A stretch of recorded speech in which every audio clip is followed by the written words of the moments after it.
Hi guys, my name is Chalice Williams. We're Real Movie Junkie. How are you guys doing today? Doing How you great. doing?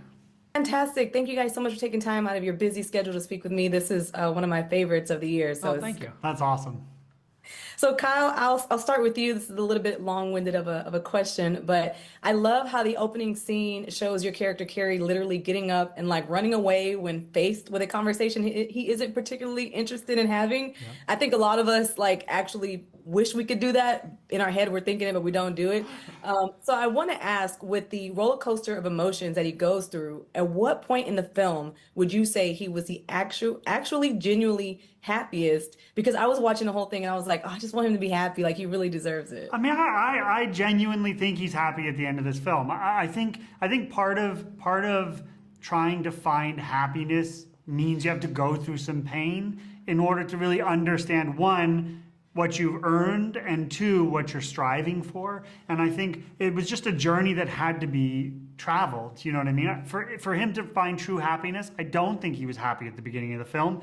Even when he was telling her, like, let's just be together, we can make it work. I don't know if it would have worked. I think it might have had to take this path in order to find what it needed to be at the end. Yeah, no, absolutely. I think it was just we got to see his journey more than every other character. So I did really much appreciate that. I still think And he was happier at the very beginning when he was singing, but that's just me. oh, seriously, I didn't think about that. Michael Angelo, I, as a person that does stuff behind the camera as well, as a director of the film, I want to tell you how much I love the movie because it really showcased how messy things can get when married couples attempt to get creative. And they say, oh, it doesn't bother me, but in reality, oftentimes it does. So when you were putting Splitsville together, did you talk to any couples who do operate within an open relationship to get any ideas for the film? Yeah, a lot of friends and just people in my life, and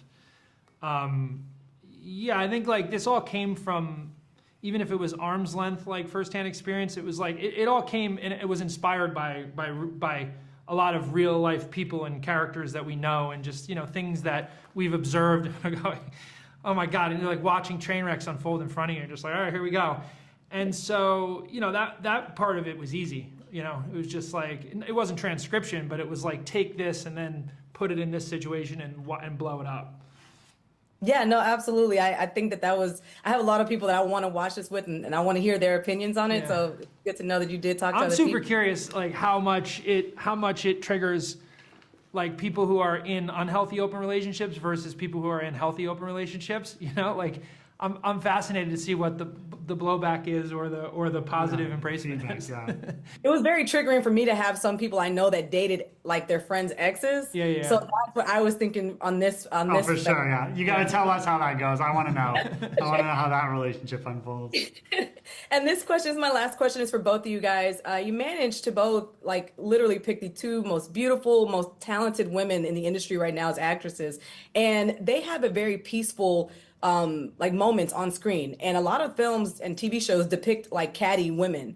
So was there any conversations when you guys were initially putting this together to say, hey, let's not make them catty, let's make it real peaceful, because it's a stigma that women are always going to go at the other woman instead of being upset with the man? I don't think it ever even came across the idea of them like being catty with each other. I think it was more about, like, let's be honest, like these men are gonna like walk on hot coals to try to make it work with these women, and that's the fun of the movie. You know what I mean? And like rightfully so, because look at us, look at them. You kind of like get it right away. It's like you don't have to do a lot of work there. And that was exciting to us as like a concept, because it's like you can watch these two idiots flail and try to figure it out and stumble around. And in a lot of ways, they're just orbiting around these women. And it's not that the women aren't making choices and doing stuff, but the men are then reacting to it. And so, I don't know, there was something, it almost like it never even crossed our mind to have a moment where they go at each other. Because it was just like, there was something really nice about keeping it almost like separate, like two separate planets with orbits going around them. No, I appreciate that, because that's not something that's typically depicted very often. But I do appreciate you guys' time. This movie is, I just love what Neon is doing right now. So thank Yeah. you guys so much for They're great. landing there Yeah. with the project, and I can't wait to see how people receive it. Thank you so Thank much. you so Appreciate much. it. Thanks, guys. All right.